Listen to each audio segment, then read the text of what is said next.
Assalamualaikum. I am Naaila and I am a contributing counselor with About Islam. As always, today we're going to talk about all things regarding relationships. And I'm going to go to my questions for today, as long as technology will cooperate with me. Please let me know who's here with us. How you doing today? What's going on? What's going on with people? I'm praying that all of you are having good relationships or are happy with them. And if not, okay, here's a place where you can ask a question and inshallah I'll have an answer. Inshallah. If you have a question, certainly you can feel free to present it here, or you can put it in the inbox here at About Islam, and I will try my best to get to it today and be able to answer it for you. Okay. All right. Y'all, I was about to have a little problem. My questions didn't won't come up. Have to pull it up a little bit differently today. So who's here? I see y'all are coming in the room, so tell me who's... Okay, who's here? I see y'all are coming in the room, so who is here? I also see him having a few technical difficulties today. I keep having a delay.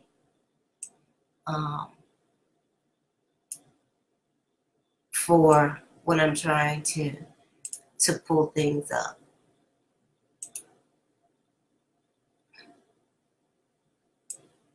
Okay.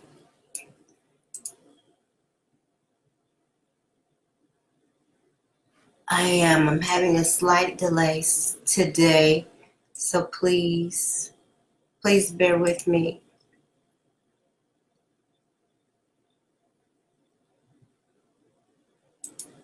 Oh, wa alaikum salam, Jersey. Love Jersey. Always get lots and lots of love from Jersey. I was there. When was I? I was in Jersey. I was in Jersey in the latter part of 2018. Okay, I'm having a slight difficulty. Please bear with me. My questions are not coming up.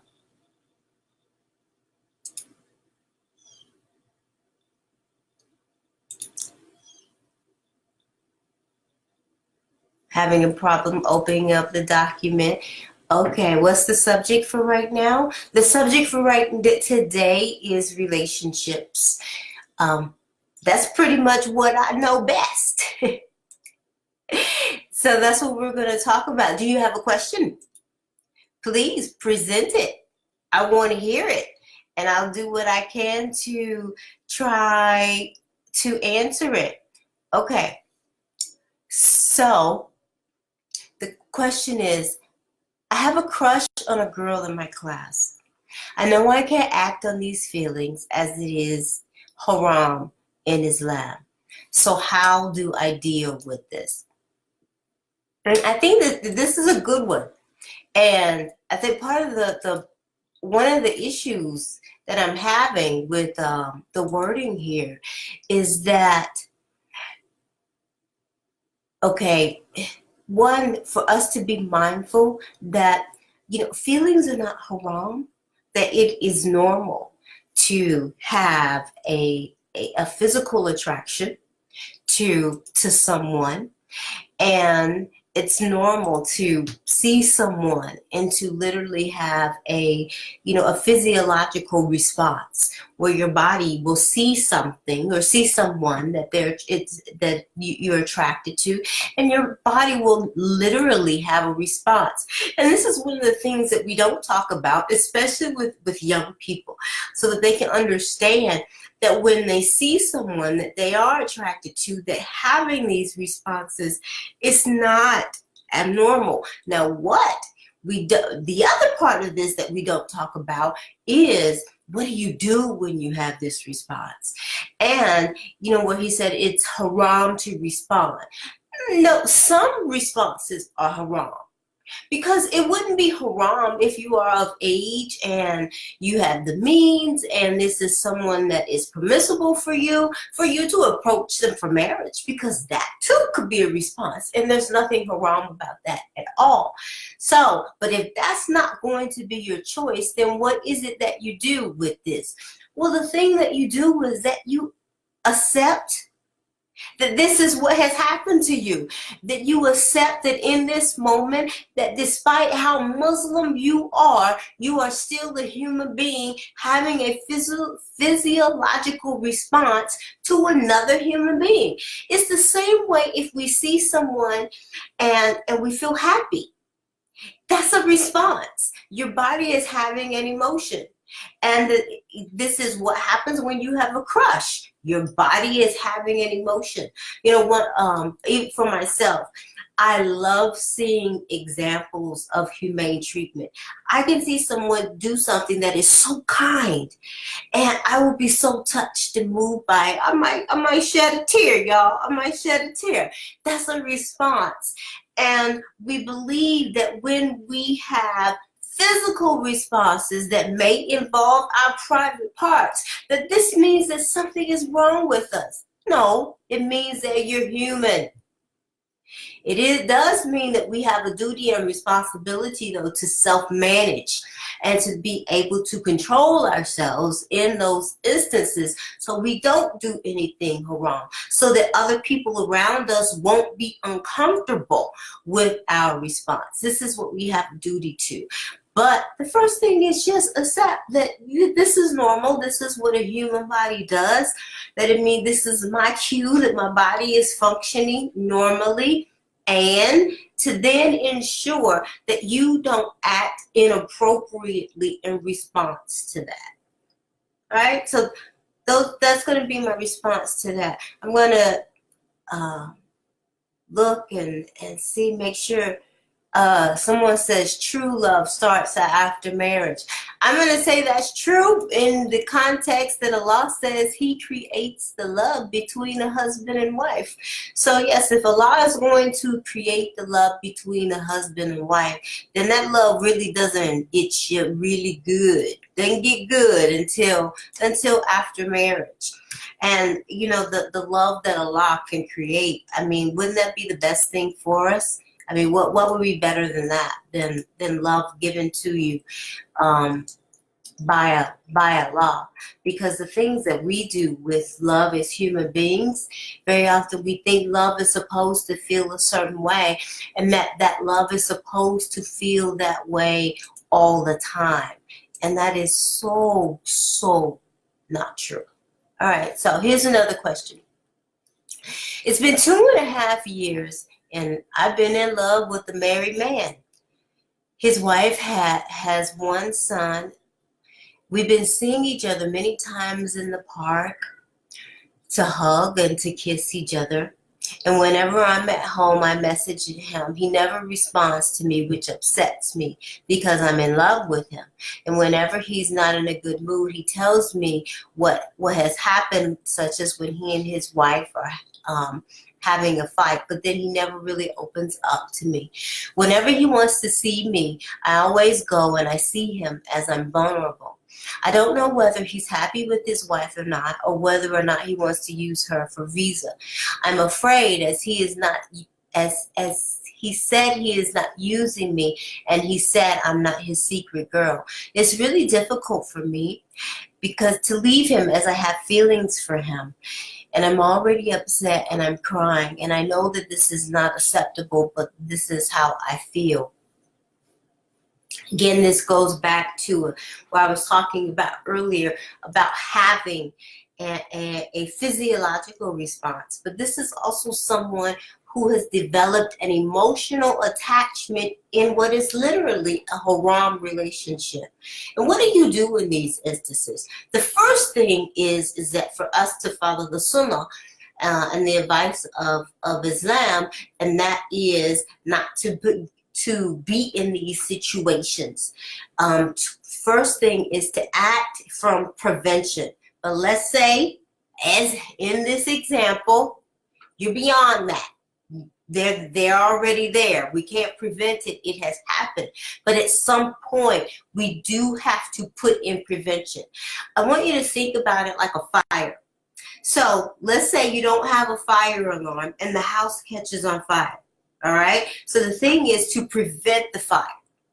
Okay, you don't have a fire extinguisher. You didn't know that that what you were doing could start the fire. Okay. All right. So that was your first line of defense. We're past that. And now at some point we have to put the fire out because you want to prevent the fire from expanding. You want to prevent the fire from growing. You want to prevent the fire from burning everything down. This is the same thing that needs to happen here. My advice is this is a flame that it needs to be put out. It is not going to be good for you. It is surely not going to be good for this man's marriage. You are not a friend of his marriage. A friend of this man's marriage will be supportive of this marriage. And this is behavior that's not supportive of his marriage. If this man wants to marry you, then there are some things that he needs to do. But when the two of you are conducting yourselves, this is not how you go into marriage. The two of you are continuing something that feels good, but not will be good for you. Everything that you like is not something that you can have in your life. And this, again, this is the beauty of Islam, where there are so many protocols and things put in place to protect us from the things that our body may like, but may not be good for us, you know, in regard to our heads and our heart and our deen and the hereafter. And my advice to you is you will need to distance yourself and pull away from this. I get the emotional attachment. And I believe, let me go back to the question you said, you said that you're his secret girl. You know, that Islam doesn't have secrecy in regard to relationships. You know, one of the things that we do in Islam is we announce the marriages. We make sure that our relationships are publicly known. And that's also something that you do when a relationship is halal. Just the fact that it is being held in secret is something that lets you know that even more so that this is not appropriate. And you yourself said, I know this is not acceptable, but this is how I feel. And this is where we have to make the distinction between what is right and how I feel. Everything that I feel that feels good is not right. And just because it feels good doesn't mean that I get to keep doing it. We have to self-manage. All right, I'm hoping that that makes sense. I'm also not going to say that this is easy to do. And I'm not going to say that this is not going to be hurtful, that you're not going to miss him. But I do know that where you are going is going to be a lot more harmful than that. Okay, someone said, trust me, before marriage, my life was a mess. And since I'm married, life is blessed with peace. Alhamdulillah, that's beautiful. I pray that everyone knows that, you know, being a therapist, and I couple lots and lots of people who are married. Everyone doesn't have that experience. So someone said most people go for marriage for what they saw in the person instead of putting Islam first. True, but I'm also going to say is that, and we can put deen first, which is always true. It's always about putting Islam first. But the thing that we miss is that we have to look at how does that person's, how will their deen, how will their marriage look in life with me? If I'm married to this person, I may like their faith, and I may like their practice, and I may like what they say, but how do they live it out? And will that work for me in marriage? And that may not. For everyone, it may not. And I'll give you an example. I was working with a couple, and they were in premarital counseling, and the young man, he fasts on Mondays and Thursdays. He follows the sunnah. Mashallah, that's a beautiful thing. And he wanted to make that a requirement for his wife. And the young lady, she was uncomfortable with that because she said, if I want to do that, that would be beautiful. But if I don't want you telling me how my practice of Islam should be. And so, and this is the things that we have to be mindful of. We say we have to put religion first and we have to put Islam first. This is true. But we have to look at how is this person's practice of Islam going to look with me, and is that something that I can accept? Because everybody they don't ask these questions, and then you get married and you get mad. Okay, so next question. I'm a 28-year-old man, and I got to know a young lady for the purpose of marriage 2 years ago, and I met her online, and we agreed to marriage. I spoke to my parents about it, and they refused because her family comes from a lower social class, and they also don't know what her family is like. Since then, I cut off all contact because my parents approved. Next, because she lied to me when she said she didn't have male friends, and I found out she was talking to others. A year passed by. I decided to forgive her. She apologized and agreed to change her ways by not having any male friends or putting photos on social media. And she did that for 2 months before she made another social media account in secret, and she began talking with other men. I had trust issues with her because she was lying to me. And then she asked me to wait until she completed her studies. Also, I never met her in person because I only want to see her in the presence of her family. Recently, I decided to put her to the test and I sent her a text, and I pretended to be another man. And she asked for a photo, and she wanted to talk. Bottom line is she was flirty and she failed the test. When I confronted her, she was very defensive and said she didn't do anything wrong.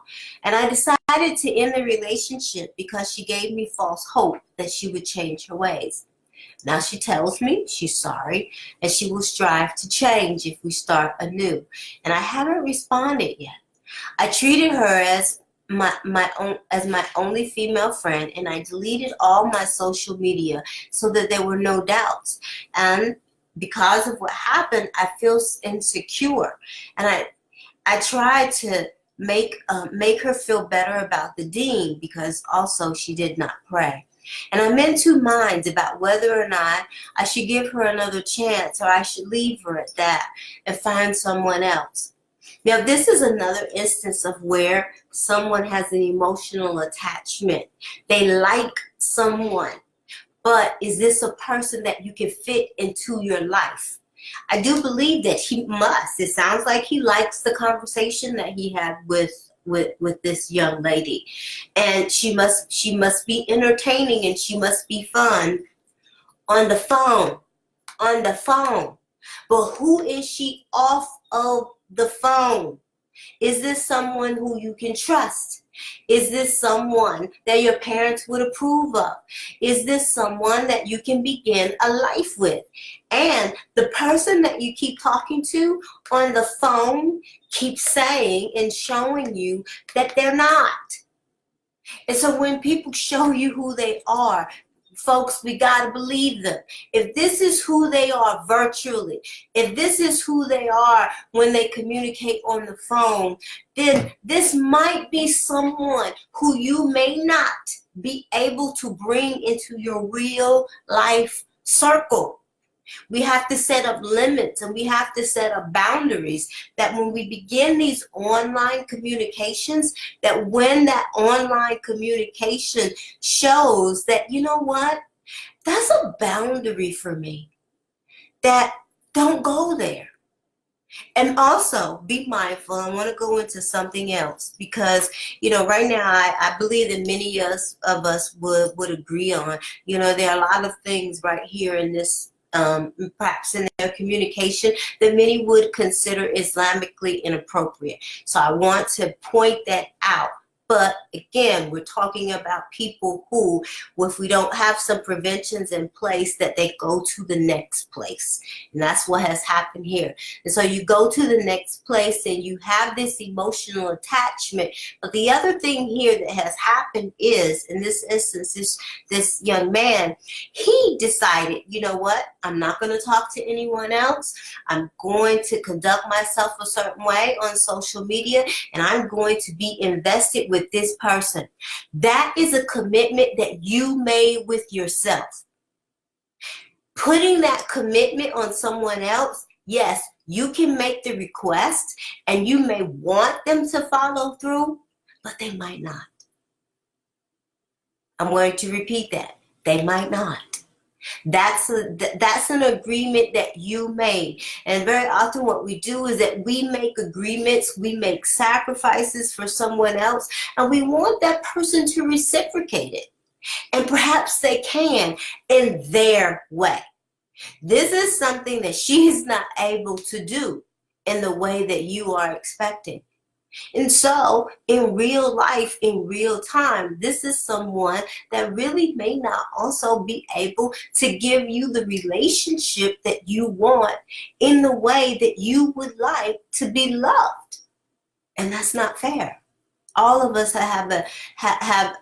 deserve to be able to at least to be able to seek that and to have it in a healthy and realistic way. But this again, when people show you, I can't do that. If I can't conduct myself a certain way on Instagram, or if you see me acting appropriately on Facebook, does it mean that I'm inappropriate in real life? No, it doesn't. And people say, well, how is that? If you act that way online, then that means that you do this publicly. I happen to know professionally that people will live a virtual life and then they will live their real life, and sometimes they're not the same. So sometimes they are. But even if they're not the same, that is a problem. That is a problem, to be a certain way on social media and to be another way in real life. And when the person shows you that they have this type of imbalance, don't try to make sense out of it. Leave them at where they are so that they can work that out. They have a relationship with self to work out. And when someone hasn't worked out their own personal relationships, let them do that before you get involved and engage with them. Okay, inshallah, I'm hoping that makes sense. Okay, I'm checking to make sure. Someone said it's so hard to believe people nowadays. Assalamu alaikum from Minnesota. Pleased to meet you. All right, someone said men and women cannot just be friends. Yeah, I do believe that, yes, that those we're just friend relationships, they put us in a risky position, and we do need to act from a position of prevention. There are a lot of things that we do. We have a roof over our house to prevent, the rain and animals and things from coming in. All of these things are prevention. Hijab, being covered, is a prevention. Praying is a prevention. Monitoring what time you leave the house and making sure you're safe and having an alarm. These are prevention. Well, we have to do the same thing with our heads and our hearts. We have to put ourselves in positions of prevention, because I hope that you can see that from the questions that came up today, that when the emotions get involved, people struggle to distance themselves because it's hurtful. Please, excuse me, forgive me. Okay? So I'm going to check and make sure that nothing came in the inbox while we've been sitting here talking. You guys, you've given some great feedback today. I appreciate it. Glad to see you all here. Assalamu alaikum, Ismail. Yes, the prayers, they are great keys of prevention. Okay, I have a question here.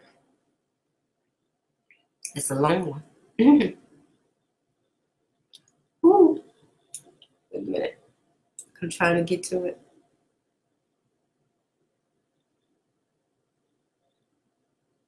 All right. Okay. Oh, okay. So I am 20 years old and I'm a student, and I'm already getting proposals, but I want to finish my studies first. Is it possible to marry and study? I'm worried it will be too much of a distraction. Is it possible to marry and study? Yes. It is possible to marry and to go to school. But if you know yourself and you have decided that, for me, I want to finish my studies first, then why not? You get to make the decision about how you want to proceed and to create and bring marriage in your life. And I'm going to say this, and I'm going to say this particularly to my sisters here, because there is a lot of pressure at times to get married.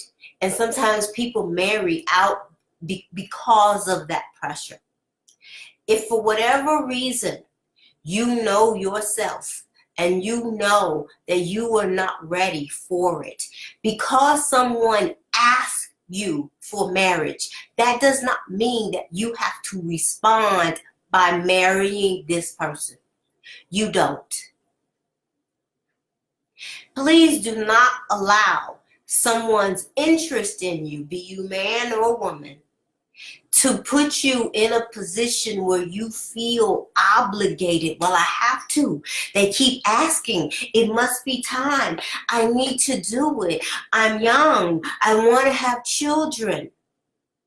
Okay, alhamdulillah, that's beautiful. But if you act on it at a time when your head and your heart is not in alignment with it, it's not going to be good for you or for the other person. It's not fair. It is not fair. And I know that it would be hard for someone who may be interested in you to hear this, because they would be disappointed. But you're talking about a distraction. Being in a marriage unprepared is a distraction. Don't do that to yourself.